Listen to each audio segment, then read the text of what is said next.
Depuis l'âge de 2 ans, Max n'a jamais su tenir en place. À la crèche, c'était déjà le seul à escalader, à grimper partout, à courir tout le temps. Infatigable, disait-on. Malgré son agilité, on comptait des bobos tous les jours. Enfant turbulent, Max se voyait comme un héros, courageux, plein de force. Les repas ressemblaient parfois à la guerre. Mitraillette petit pois, catapulte à purée, rafale de pommes de terre. Enfin victorieux. En réalité, pas toujours. Les vrais problèmes de Max sont arrivés en classe vers l'âge de 6 ans. Il avait du mal à se concentrer sur les exercices. Passer un quart d'heure sans bouger, les secondes devenaient des minutes, les minutes des heures, les heures des siècles, et les consignes de la maîtresse le lointain chant des oiseaux. Alors, le crayon tombait, le stylo volait, la chaise se renversait et la table finissait par terre. Apothéose, la règle en fer tombait et la maîtresse criait. Max devait sortir de la classe. Ce n'est pas possible. Max est insupportable. Il faut que vous fassiez quelque chose, sinon on ne va pas pouvoir le garder. Alors ils ont fait quelque chose. Ils ont vu des spécialistes.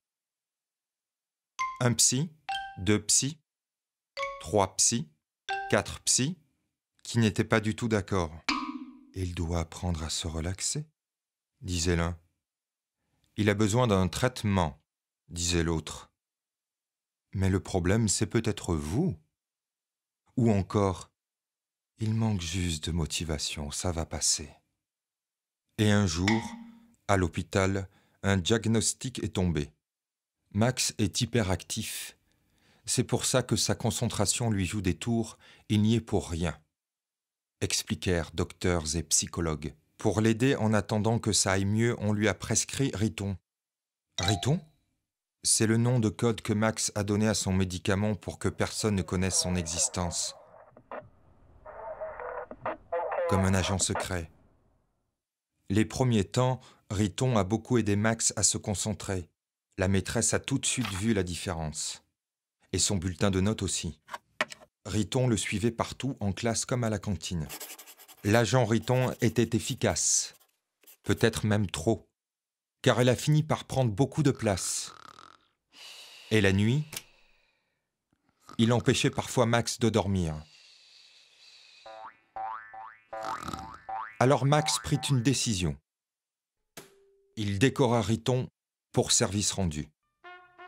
Et on le renvoya à l'école des Ritons. Pour compenser, on mit en place à la maison un système de récompense et de punition. Quand Max se comportait bien, il était décoré. Et sinon, on lui enlevait des médailles. Ses parents aussi devaient faire des efforts pour ne pas s'énerver contre lui et pour ne pas oublier de lui dire quand il faisait les choses bien. On était loin de la pluie de médailles, mais quand même, ça allait mieux à la maison. Mais l'école ne voulut plus de Max sans Riton. Et il dut en changer. Dans cette nouvelle école, on fit attention dès le début. On mit en place le même système de récompense et de punition qu'à la maison. Max était toujours placé devant la maîtresse. On essayait aussi de ne pas lui donner trop de consignes à la fois.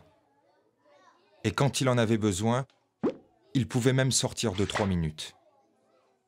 La maîtresse trouvait plein de trucs pour l'aider, comme un code secret, rien qu'entre deux, pour que Max fasse des efforts. Et tous les mardis, après l'école, Max allait voir un psychologue pour apprendre à réfléchir avant d'agir.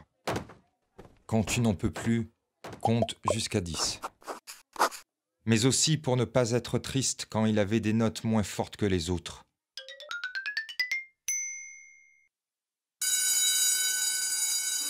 Grâce à tout ça, Max va beaucoup mieux. Et dans son école, il n'est plus question de le renvoyer.